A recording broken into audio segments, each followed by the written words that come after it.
সীতাকুণ্ডে যে কোন জায়গায় ঘুরলাম, কোন বিচে গেলাম অ্যান্ড কোন ঝর্ণায় ঘুরলাম সব কিছু থাকবে আজকের ভিডিওতে। সো হ্যালো এভরিওয়ান, আসসালামু আলাইকুম। কেমন আছো তোমরা সবাই? আলহামদুলিল্লাহ আমি অনেক ভালো আছি।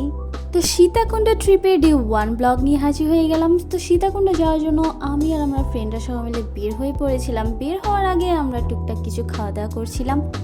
সো সীতাকুণ্ড ট্রিপের জন্য আমাদের যে লোকেশন দেওয়া হয়েছিল আমরা সেই লোকেশনে চলে আসছি। এখন আমরা চলে যাব আমাদের বাসের উদ্দেশ্যে। এত দূরে বাস রাখা হয়েছিল যে হাঁটতে হাঁটতে আমাদের পুরো পা ব্যথা হয়ে গিয়েছিল।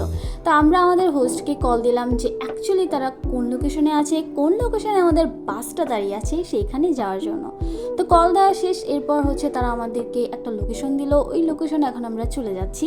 চলে যাওয়ার পর দেখি আমাদের সুন্দর একটি বাস আমাদের জন্য ওয়েট করছে। এরপর আমরা আস্তে আস্তে সব ফ্রেন্ডরা মিলে বাসে উঠে গেলাম। বাসটা তো ভাই অনেক সুন্দর ছিল, বাট আমরা পড়েছিলাম সবার লাস্ট সিটে। তার কারণ একটাই, কারণ আমরা প্ল্যান করেছিলাম অনেক ফ্রেন্ডরা, বাট লাস্ট মোমেন্টে এসে সবাই ক্যান্সেল করার কারণে আমরা লেট বুকিং দিয়েছিলাম। লেট বুকিংয়ের জন্য আমরা একদম পিছনের যে সামনের একটা সিট আছে ওই 2টা সিট পেয়েছিলাম, অ্যান্ড সামনে ভাগ্যবশত আমরা আরও 2টি সিট পেয়ে গিয়েছিলাম। যাই হোক, সেটা কোনো ব্যাপার না। এরপর আমি আমার কিছু ভিডিও ক্লিপ নিয়ে নিলাম তোমাদের সাথে শেয়ার করার জন্য। এরপর আস্তে আস্তে আমাদের বাস সীতাকুণ্ডের উদ্দেশ্যে রওনা দিয়ে দিয়েছিল। টেনটেনা।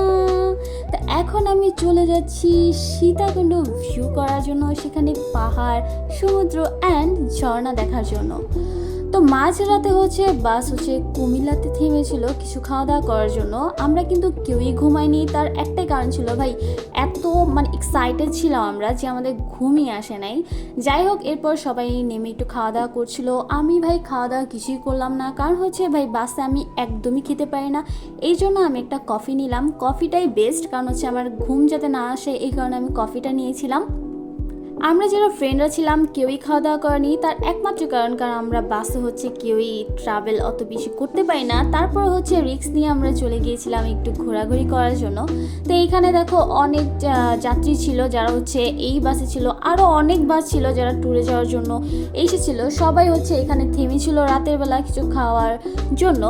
তো এই তো দেখো, এই সামনে আমাদের বাস। এখন আমরা আমাদের বাসে উঠে পড়বো। বাসে ওঠার আগে আমি একটা চাটনি কিনে নিয়েছিলাম, কারণ ভাই আমি জানি না কেন বাসে উঠলেই আমার কেমন মাথাটা ঘোরান দেয়। এই কারণে আমি একটা চাটনি কিনে নিয়েছিলাম। তো খাওয়া দাওয়া করে এরপর আমরা সকাল 5টা সাড়ে 5টার সময় সীতাকুণ্ড এসে নেমে পড়েছি। এত এক্সাইটেড ছিলাম জাস্ট বলার বাইরে। সারা রাত জার্নি করার পর এরপর আমার চেহারার অবস্থা তো খুবই বাজে। আমি বলছি না, তোমরা নিজেরাই আমার চেহারার লুকটা দেখো ভাই কেমন হয়ে আছে। মনে হচ্ছে যে আমি সারা রাত ঘুমাইনি, বাট এইটাই সত্য, আসলে আমি সারা রাত ঘুমাইনি। তো এরপর হাত মুখ ধোয়ার পর এরপর তারা আমাদেরকে কিছু ব্রেকফাস্ট করার জন্য দিয়েছিল। এখানে ভুনা খিচুড়ি আর একটা সিদ্ধ ডিম ছিল।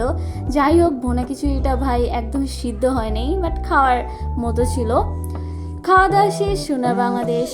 তো এরপর আমরা কোথায় গেলাম, কি করলাম সব থাকবে পরের ব্লগে। পরের ব্লগ দেখার জন্য পেজটাকে ফলো করে দাও আর ইউটিউব চ্যানেলটা সাবস্ক্রাইব করে দাও। আল্লাহ হাফেজ।